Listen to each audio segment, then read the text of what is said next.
৭ June উদযাপিত হবে পবিত্র ঈদুল আজহা। ঈদকে সামনে রেখে দেশ জুড়ে বসেছে পশুর হাট। এ বিষয়ে বিস্তারিত জানাতে যুক্ত হচ্ছেন আমাদের সহকর্মীরা। শুরুতেই যাচ্ছি সাভারে, সেখানে আছেন নাজমুল হুদা। নাজমুল, পবিত্র ঈদুল আজহা উপলক্ষে কোরবানির পশুর হাট কেমন জমে উঠেছে এবং পশুর দাম নিয়ে কি বলছেন ক্রেতা বিক্রেতারা, আমাদেরকে বিস্তারিত জানাবেন।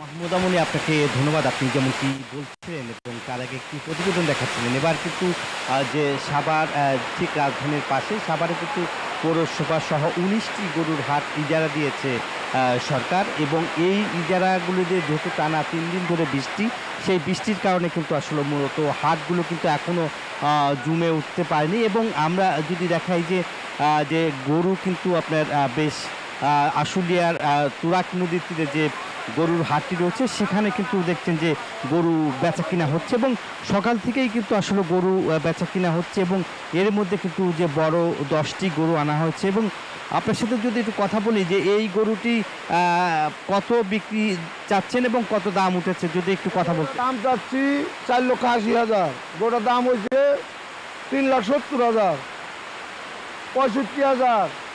আমার নিয়ত হলো 4.5 লাখ হলে বিক্রি করবো। আপনাকে শুনছিলেন যে 4.5 লাখ টাকা হলে এই গরুটি বিক্রি করা হবে। এবং আমরা যদি দেখাই যে এখানকার যে গরু হাটে কিন্তু এখন যেরকম ক্রেতা থাকার কথা, সেরকম আসলে ক্রেতা খুব কম দেখা যাচ্ছে। এবং বাজারগুলোতে কিন্তু আপনারা দেখতেই পাচ্ছেন যে গরু কিন্তু যে বড় গরুর চেয়ে কিন্তু ছোট গরুর চাহিদা কিন্তু বেশি রয়েছে। এবং গরুর হাটগুলোতে কিন্তু এখনও যে জমে উঠতে শুরু করেনি, তবে বৃষ্টির কারণে কিন্তু মূলত গরুর হাটে এখনও কিন্তু যে লোকজন বা যেভাবে আসার কথা সেরকম দেখা যাচ্ছে না। তবে এবার আসলে গত বছর থেকে এবার কিন্তু আসলে বলা হচ্ছে যে গরুর দাম কম, এবং যারা ক্রেতা তারা আসলে বলছে যে গরুর দাম বেশি নেওয়া হচ্ছে। যারা ব্যবসায়ী তারা আসলে বলছে যে খাবারের দাম বেশি হওয়ার কারণে কিন্তু মূলত আসলে বলা হচ্ছে যে গরুর দাম একটু বেশি নেওয়া হচ্ছে। এবং এই গরুর হাটগুলোতে আমি দেখেছি যে আইন শৃঙ্খলা বাহিনী মোতায়েন রয়েছে, পাশাপাশি জাল নোট শনাক্ত করার জন্য মেশিনও বসানো হয়েছে।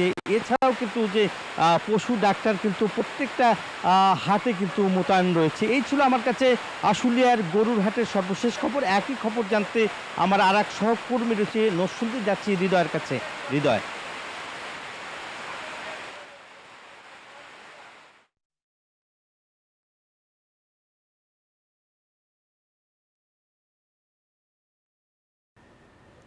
নাজমুল, আপনাকে ধন্যবাদ।